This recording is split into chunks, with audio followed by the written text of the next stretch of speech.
informasi. Dan tadi sudah disampaikan juga bahwa beliau adalah prof ya di ITB gitu, dipanggil dengan bagaimana Pak Ono bersama dengan mahasiswanya gitu aktif dan dia memberikan update terkait dengan teknologi dan informasi.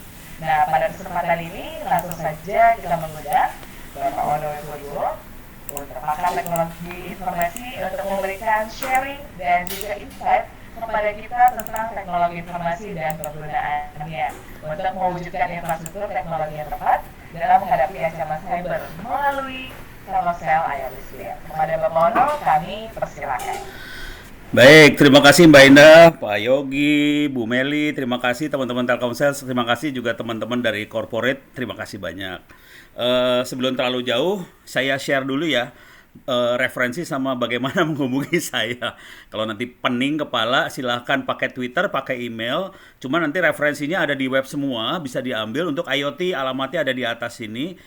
Video-video ada di YouTube sih sebenarnya, cuman saya sudah kena tegur YouTube 5 kali dan akan di-delete sama YouTube karena terlalu banyak video tentang hacking. Kemudian nanti kalau mau belajar free ada di Open Course ITTS ACID. Kebetulan saya wakil rektor jadi saya bisa rada ngaco sedikit, semua kuliah dibikin free. Kemudian kalau pengen ngopi buku-buku silahkan copy perpustakaan saya. Supaya Anda hidupnya enak saya copy paste ya ke chatting. Ini saya copy. Saya masukin chatting. Iya. Lagi sharing ya. Saya lepas dulu bentar. Saya paste di chatting. Oke. Saya share lagi. Sekarang kita masuk ke materinya ya. Oke. Wah. Oh rupanya kalau sharing nggak bisa keluar video ya. Oke. Ini tadi buku-bukunya khusus buat IoT ada di sini di LMS Ono Center Oride /pustaka/doc/IoT silakan diambil. Ini ini banyaknya slide. Kebetulan ini banyak buku materi-materi yang biasa saya pakai untuk ngajar teman-teman Bank Indonesia juga ada. Di sini ada BI kontributor, ada BI juga di bawah kalau nggak salah. Jadi materi-materi yang saya pakai buat di BI Institute juga ada karena ini saya lihat banyak dari bank juga ya silakan diambil juga free ini. Oke. Nah, sekarang masuk ke e-learningnya yang free juga. Ini ada ITTS ACID, opencourse.ITTS ACID. Ini ada materi tentang Internet of Things-nya sendiri, satu kuliah, satu semester. Ada materi tentang cyber security, ini harusnya sekitar 2 semester cyber security-nya, silahkan dibaca. Kemudian ada materi tentang data engineering. Ini lebih ke arah data science karena di belakangnya IoT yang seringkali orang nggak tahu ada data science sih sebenarnya. Jadi ada 3 materi sekaligus hari ini sih sebenarnya intinya. 1 IoT, 2 cyber security. Yang ketiga adalah data science. Karena itu di belakangnya. Kalau kita lihat, ini saya pakai miro.com. Kalau teman-teman mau akses, ini Anda bisa akses loh ini. Tapi bukan iklan ini ya. Ini saya share aja, copy team invite link. Oke. Supaya Anda kalau pengen nanya-nanya bisa naro ini, apa sih namanya? Nulis pertanyaan di sini nih. Ini bisa diambil kita bisa ngambil note, tanya gitu, bisa tulis di sini ntar. Oke, saya share stop dulu, saya masukin lagi ke sini. Oke, paste. Ini linknya bisa diklik. Sekarang saya share lagi, seru ya. Ini presentasi yang pakai web, seru banget kan. Nah ini Anda bisa. Nah sekarang saya akan coba ceritakan sedikit tentang IoT sama security ya. Kebanyakan nanti teman-teman di bank segala macam maupun yang operasional kebanyakan akan menghadapi bahwa kliennya bukan manusia. Jadi peralatan-peralatan yang dipakai kebanyakan bisa Android, bisa EDC, bisa macam-macam lah. Waduh, ini ada garasi dibuka nih. Jadi Android segala macam ada di sini dan ini nanti akan ngirim data lewat internet ke server. Oke, ini yang namanya IoT gitu kan, Internet of Things. Jadi alatnya, kliennya adalah peralatan, bisa EDC, bisa handphone, bisa apapun, dan ini akan masuk ke server. Kalau kita lewat internet, yang masalah adalah kita bisa dibabat habis di internet. Konsekuensinya kita perlu pakai enkripsi, VPN, firewall misalnya. Dan ini salah satu solusi yang, wah ini garasi mobil lewat nih. Dan ini yang salah satu solusi yang enak banget. Wah, ini pada ikut ya rupanya. Ya, silakan kalau ada pertanyaan. Ini solusi VPN sama firewall nanti kalau ini barangkali akan diberikan setelah paling nggak ini sama Telkomsel bisa dijamin lah supaya sambungan antara peralatan ini ke server oke. Yang jadi masalah adalah peralatannya sendiri. Kalau udah serangannya ke alatnya, bukan saluran telekomunikasi, kepaksa kita harus memastikan bahwa alatnya mampu melakukan enkripsi. SSL, TLS ini bisa dijalankan antara klien ini sama servernya. Dan ini seru banget karena bayangkan adalah alat yang biasa kita pakai untuk komunikasi tadi biasanya misalnya EDC, misalnya parkir, smart parking. Nanti peralatan IoT segala macam biasanya alatnya kecil-kecil. Dia kadang-kadang prosesornya cuma 8 bit. 8 bit harus melakukan enkripsi. Setengah mati nih hidup makhluk ini sebenarnya. Buat bisa ngirim data ke sini. Kemudian datanya akan disimpan di storage sini. Ini juga bakal diserang storage-nya, jangan khawatir. Serangannya gila-gilaan di sini. Kemudian nanti setelah dilakukan storage yang jarang sekali dibahas sama orang-orang adalah proses machine learning sama AI di IoT tadi. Oke, jadi machine learning sama AI ada di belakang storage untuk analisa data-data yang ada. Misalnya kita bisa meramal cuaca, meramal buat smart farming, precision farming. Kita bisa meramal kapan kita harus ngalirin makanan buat pertanian, kapan kita ngatur suhu dan sebagainya. Ini pakai machine learning dan ini jarang sekali dibahas di dunia IoT. Padahal intinya industri 4.0 adalah AI sama machine learning ini yang digabungkan dengan IoT ini. Dan ini serangannya parah banget kalau tahu. Ini jarang yang tahu teknik serangan yang di sini. Kebanyakan kita bahasnya di sebelah sini sih sebenarnya, di jaringan. Nggak apa-apa, itu tahap pertama. Mungkin kita perlu aware juga ada serangan di level di back end. Karena ini yang menjadi inti dari semua proses bagaimana kita memberikan masukan pada pimpinan, arahnya ke arah mana. Nah, itu mainnya di AI sama machine learning dan ini serangannya parah banget. Oke. Saya lanjut lagi. Kalau pengen baca-baca tentang serangan, Anda bisa masuk ke sini sebetulnya. Saya back dulu ya bentar.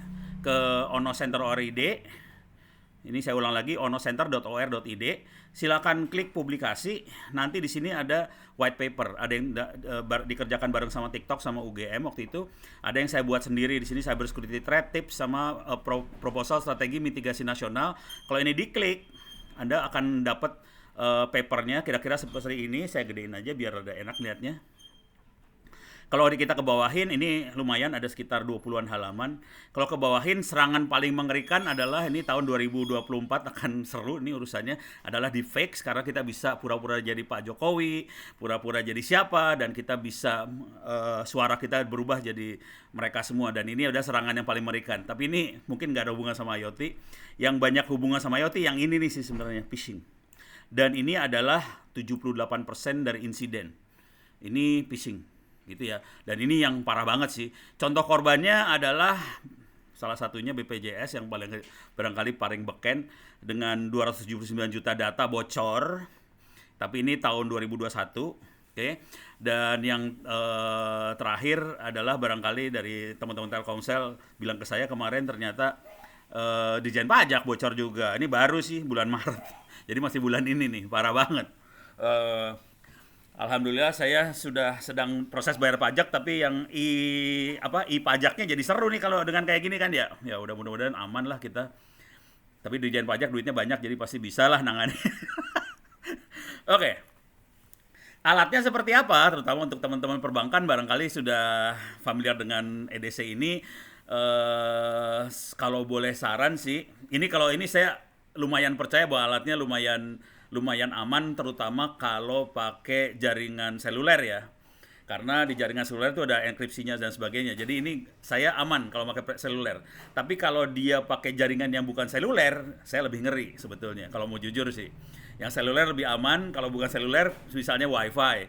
Nah, itu lebih gampang buat ditemper, lebih gampang buat dihajar kalau kita pakai wifi dan sebagainya. Jadi ini mungkin oke buat solusi yang memang Anda pakai hari ini. Ini mungkin masalahnya masih bisa ditangani, terutama pakai seluler.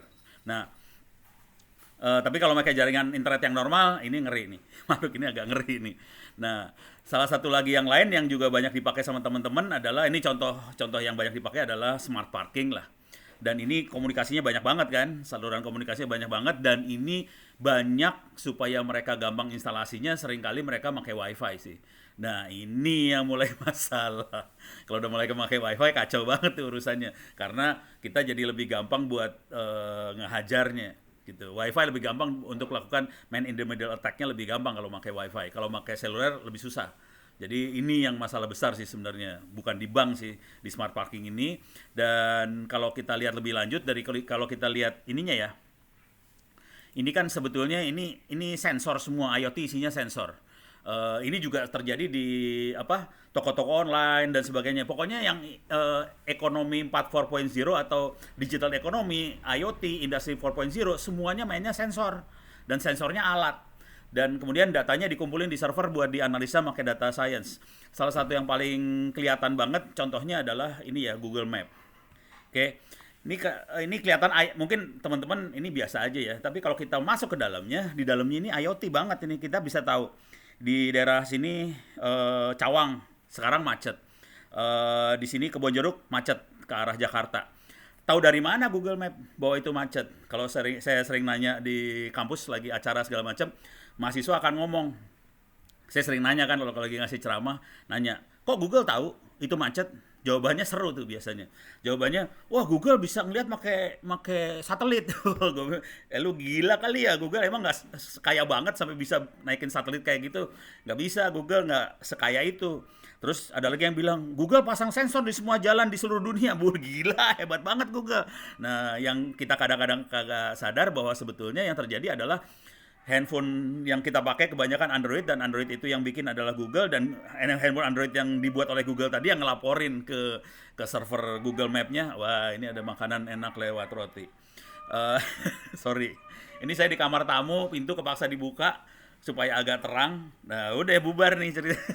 Nah oke. Jadi handphone Android yang dibuat oleh Google tadi yang lapor pada Google posisi kita ada di mana. Mudah-mudahan kita tidak terlalu sakit hati bahwa kita sebetulnya dimata-matai oleh. Jadi IoT pada dasarnya mata-mata sih. Oke. Nah, yang seru di sini adalah ini saya akan mulai masukin teknik hackingnya ya, pelan-pelan. Jadi dia melakukan sensor dan itu dikirimin lokasinya ke Google semua. Dan kita akhirnya bisa mengetahui kondisi jalan segala macam macet di mana. Dari situ Google bisa ini melakukan proses ini namanya klasifikasi ya, jalan macet, jalan lancar untuk klasifikasi. Nah, kalau kita lakukan lanjut lagi, si Google jadi bisa melakukan prediksi. Misal, ini perjalanan dari Tangerang ke Jakarta. Ini saya zoom out dikit. Nah, ini Tangerang ke Jakarta kelihatan kalau lewat Ancol lancar. Oke. Kalau kita lewat Kebonjeruk,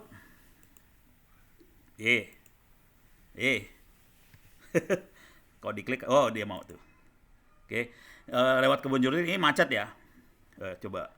Oke, Kebonjeruk macet, kelihatan macet di sini.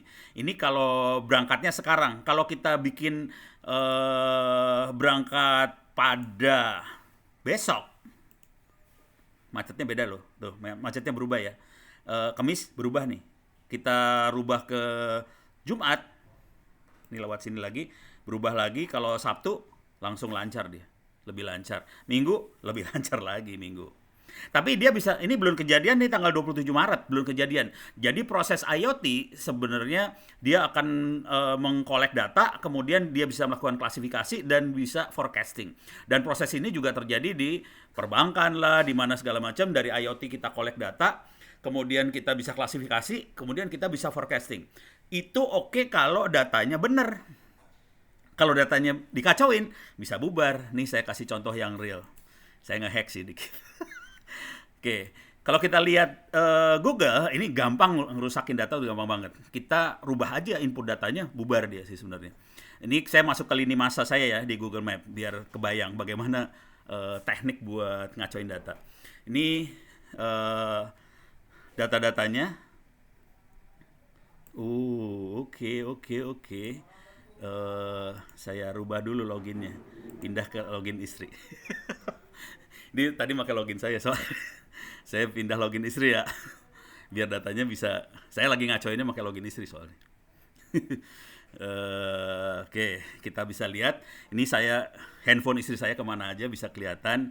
Oke, mudah-mudahan Anda bisa ngelihat data mana yang ngaco. Oke, ini kalau perhatian baik-baik pasti kita ngelihat ada satu titik yang ngaco banget ini tengah laut. Jadi caranya nggak susah sih buat ngasihin data, ya kita karena kita tahu handphone kita ngirim data ke Google, ya kita rubah aja posisi handphone kita bikin program sendiri dan gampang sekali bikin program tadi. Saya kebetulan waktu itu ngajar di Oman ke anak-anak SD kelas umur 8 sampai 11 tahun. Pokoknya kelas 6 kelas 6 lagi. Kelas 1 sampai kelas 11 lah kira-kira, cara bikin aplikasi Android. SD bisa, dan mereka dengan mudah sebenarnya ngerubah posisinya handphonenya kemana aja sih. Dengan cara itu kita bisa bikin kacau. Jadi kalau sampai peralatan tadi kita bisa rubah datanya, kacau gitu ya. Dan proses yang sama IoT tadi juga terjadi di pertempuran di Ukraine sama Rusia. Contohnya ini kelihatan, ini di video ini ada kolom dari tank Rusia dihajar pakai rudal. Tapi di balik itu semua isinya adalah drone. Isinya adalah nih Taiwan juga ngasih rudal drone ke Ukraine, dan intinya dari semua ini adalah mereka pasang sensor, kemudian itu yang akan mengarahkan semua serangan yang benar, presisi. Akibatnya presisi. Jadi IoT kira-kira bayangkan kalau drone-drone ini kejam, bayangkan kalau drone-drone dihack. Bayangkan kalau ini dihack, bubar semuanya. Jadi kuncinya adalah bagaimana dari ujung-ujung end to end ini bisa aman semuanya. Oke. Nah, kalau di dunia kita yang nyata, ini kan dunia perang banget ya. Contoh yang paling real mah inilah smart card yang buat bayar tol itu ya. Kan kita pakai RFID nih. Kita bisa masuk ke Google RFID hack. Oke, caranya nggak susah. RFID hack ada di Google banyak banget. Intinya sederhana banget. Kita bisa bikin receiver penerima RFID, kemudian antenanya digedein nih, contoh antenanya digedein. Oke, ini antenanya dibesarkan. Jadi receiver RFID yang ada di toko-toko, ada yang di mall, yang ada di tol segala macam, kita gedein antenanya, kemudian akhirnya dia bisa ngomong pada jarak sekitar 10 sampai 15 meter. Akibatnya smart card kita, RFID kita ya bisa dihack habis. Kalau yang biasanya sedekat ini, kita bisa akses dari jauh nih sekarang dengan cara kita rubah antenanya ini aja gitu ya. Akibatnya informasi keuangan segala macam bisa dihack, dan ini informasinya lumayan terbuka sih. Ngeri. Salah satu lagi yang sering kita pakai adalah, masukin aja keywordnya adalah QR code hack. Ini parah banget. Ini fake QR codes can expose your phone to hacker segala macam, silahkan dibaca. Proses serangannya parah banget gitu ya. Oke. Mudah-mudahan nanti Bu Merly bisa menjelaskan lebih lanjut lagi bagaimana mengatasi serangan-serangan yang kurang ajar ini, dan saya yakin Telkomsel punya solusi untuk mengatasi hal ini. Oke, terima kasih banyak. Mudah-mudahan bisa bermanfaat. Billahi taufiq wal hidayah. Assalamualaikum warahmatullahi wabarakatuh. Saya kembalikan pada Bu Indah. Terima kasih.